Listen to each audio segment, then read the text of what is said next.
என்ன சொல்ல அல்ல கையா தான் இருந்தாங்களே தவிர அவங்களுக்கு வந்து எந்த தகுதியுமே கிடையாது. ஐயோ சசிகலா வந்து நாங்க போட மாட்டோம் சார், அவளை நாங்க அடிச்சு கொன்னுடுவோம் சார்.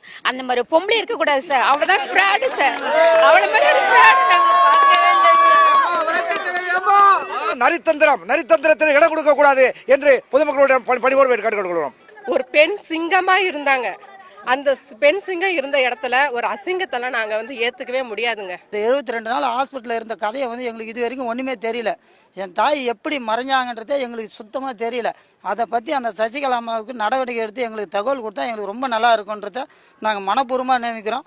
இல்லைன்னா அவங்களுக்கோசரம் தீக்குளிக்க கூட நான் தயாராக இருக்கிறோம். சசிகலா இந்த உண்மையை எங்களுக்கு சொல்லி ஆகணும். இப்போ நம்ம ஒரு வீட்டில் வேலை செய்கிறோம், அந்த வீட்டு வேலை செய்யறவங்க ஓனர் ஆக்க முடியுமா சார்? சாதாரணமாக அந்த தோட்டத்தில் வந்து பேப்பர் போட்டு கேசட்டு கொடுத்தவங்களாம் இன்னைக்கு வந்து இந்த தமிழகத்தை ஆளணும்னா அதை மக்கள் ஏற்றுக்க மாட்டாங்க. சசிகலா ஏதாவது சிறைக்கு போயிருக்காங்களா? கட்சிக்காக சிறைக்கு போயிருக்காங்களா? கட்சியில சாதாரண அவங்க ஒரு மெம்பர் தான்.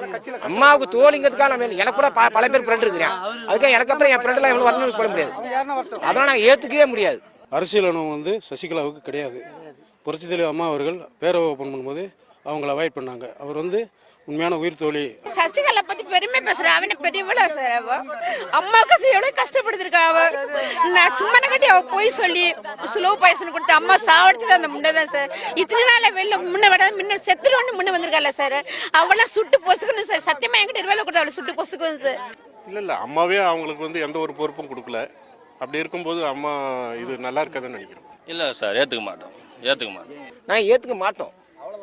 அவன் வேணா காசு வாங்கிட்டு ஏற்றுக்கலாம், நாங்கள் ஏற்றுக்க மாட்டோம். எல்லாம் சசிகலாவுக்கு குழுன்னு சொல்லி நான் சொல்ல மாட்டேன். ஏன்னா 60 நாளா அந்த அம்மா உள்ள ஒரே ஒரு சசிகலா கூட நான் சொந்தக்காரங்க நீ யாருமே இல்லை. அந்த மக்கள்கிட்ட அவங்க ஒரு வார்த்தை அம்மா இப்படி இருக்கிறாங்கன்னு சொல்ல யாரு வந்தாலும் அம்மா உள்ள இருக்கிறாங்க மூடி வச்சுட்டாங்க. இப்ப நெட்ல போட்டு காமிக்கிறாங்க. இதை உண்டு எப்படி அனுபவிச்சாங்க அந்த தமிழ்நாடு அரசு? அப்ப ஒரே ஒரு வார்த்தை அதை காட்டிருந்தாங்கன்னா இதே சசிகலா நம்புவோம். ஏற்றுக்க முடியாது சாமி, ஏற்றுக்க முடியாது. தொண்டரா ஏற்றுக்க முடியாது.